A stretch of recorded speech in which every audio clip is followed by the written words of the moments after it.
kita lihatlah sekarang dalam pemerintahan yang tak punca ni.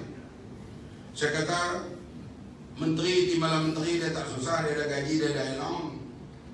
Kami pun ada allowance. Menteri-menteri walaupun 22 bulan ada pencen tu. Ni pun timbalan menteri sekejap-sekejap pun ada, katanya bolehlah hidup pun tak kaya pun. Tapi kalau pelabur dah mula lari daripada Malaysia, siapa yang akan susah? Rakyat. Sekarang berpusu-pusu orang pergi ke Vietnam, orang pergi ke Indonesia dan pergi ke Kamboja. Saya pergi ke Ho Chi Minh ni masa setahun setengah yang lalu, nak cari makan seafood lah, supaya kita lihat seafood ni yang paling tak campur dengan daging lah. Ini yang kita agak suka nak cari. Restoran Islam memang banyak juga dekat dengan Saigon itu. Cari-cari pergi restoran makanan laut, tengok 2 tingkat, ikan punya cantik, hebat semua. Tanya siapa tahu ke? Orang Malaysia, Cina Malaysia pergi buka di sana. Begitu juga kita tengok, perumahan ni hebatnya. Siapa punya ni? Tengok-tengok syarikat daripada Malaysia. Ketinya banyak pengusaha kita. Kalau joint venture di sana tak apa, tapi kalau mereka memindahkan segala operasi mereka ke Vietnam, ke Indonesia, ke Kamboja, bagaimana rakyat Malaysia pada masa yang akan datang? Kerajaan ada pula sekarang dia berbelanja. Kita tak tahu lah, bilion-bilion. Kami duduk dalam kabinet dulu, nak belanja, saya nak beli, misalnya nak beli skuadron kapal terbang baru daripada Rusia ke, atau daripada Pakistan, kita duduk bincang-bincang. Bilion. Tun Mahathir dan pertama sekali kita dapat Menteri Kewangan ni, cukup berdekut. Lingkungan ni, dia tanya banyak. Kita nak belanja pun susah nak jaga, tapi sekarang saya tengok mudah dia keluar. Mereka tak ada duit, mereka pinjam. Dia mereka tahu barangkali kerajaan mereka tak lama. Siapa yang dapat kerajaan yang akan datang, pikulah kamu. Ini yang kita hadapi betul. Kalau kita buat tak peduli, mereka memerintah lagi lepas mereka akan datang. Kita tak tahulah Malaysia ni, kita bimbang jadi macam negara seperti Greece atau negara-negara lain yang kita pun sekarang ni Malaysia dah kerak dah ke Afrika, kerak ke negara Arab, jadi macam negara mereka pada masa akan datang, di mana pemimpin kaya raya, negeri makin lemah, dan pula bila lemah itu dia akhirnya dia nak bergantung keselamatan, terpaksa bekerjasama dengan orang lain ataupun mengambil tentera-tentera asing berada di sini.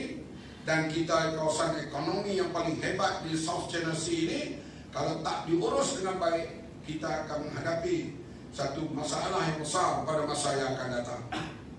Oleh itu sekarang kita dah buat perkhemahan baru ni. Kita dah buat ketetapan turun ke bawah. Kalau Pakatan Harapan menang, Perdana Menterinya Anwar Ibrahim, kita tak istihad gitu je. Anwar Ibrahim Perdana Menteri, nak jadi Perdana Menteri kena cukup bilang menang nanti. Tiba-tiba kita ada Anwar Ibrahim Perdana Menteri menang 80 kursi. Kita kena menang sekurang-kurang 112. Nak menang 112, Titi Wangsa kena menang. Betul tak?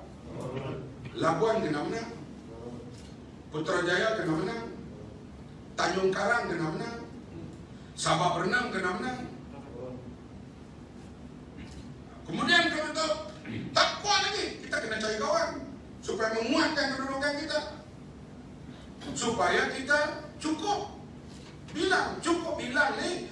Bukan kita kalau kata saya, oh Kota Raja selamat, saya tengok keadaan kehadiran Kota Raja selamat, Bamat jaga Kota Raja, tak payah pergi kempen tempat lain lah. Ya, kalau Kota Raja menang, Lumut kalah, macam mana? Betul tak?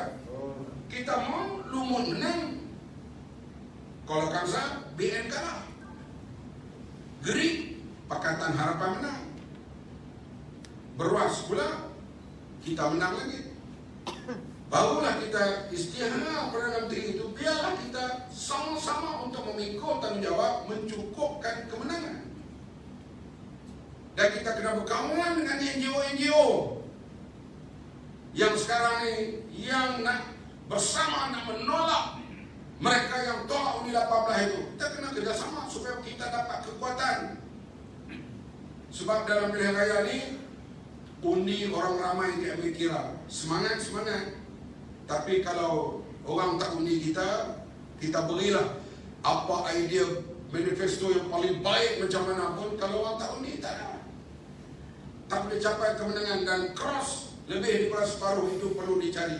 Kita kena cari sahabat-sahabat di Sabah dan di Sarawak untuk mencukupkan kita mengangkat sumpah, mengambil alih menjadi Perdana Menteri. Melainkanlah kalau kuasa itu datang sebelum pilihan raya, itu kita kira lain. Tapi untuk pilihan raya, kita kena buat persediaan itu. Kita tidak bersikap sombong dan angkuh. Kita berusaha mencari kawan, dan kita memegang prinsip-prinsip dalam perjuangan. Prinsip-prinsip dalam perjuangan kita mesti kita pegang. Dan siapa yang nak bersama dengan prinsip kita, bersama-sama kita pikul bersama untuk kita perbaiki semula sistem parliamentary demokrasi yang telah hancur pada tahun 2020 yang lalu. Hanya sekadar ini ucapan saya pada malam ini, dan kita akan terus kempen ini di seluruh negara. Dalam bulan Ramadan dan lepas bulan Ramadan kita akan rancangkan lagi supaya rakyat mendapat maklumat insya-Allah dan bersemangat kembali untuk membina negara dan sistem yang kita pilih di Melaya dan sekarang Malaysia, yaitu parliamentary demokrasi, dan rakyat berhak untuk menentukan mana-mana kerajaan yang mereka mahu. Sekian dulu, wabillahi taufiq wal hidayah. Wassalamualaikum warahmatullahi wabarakatuh.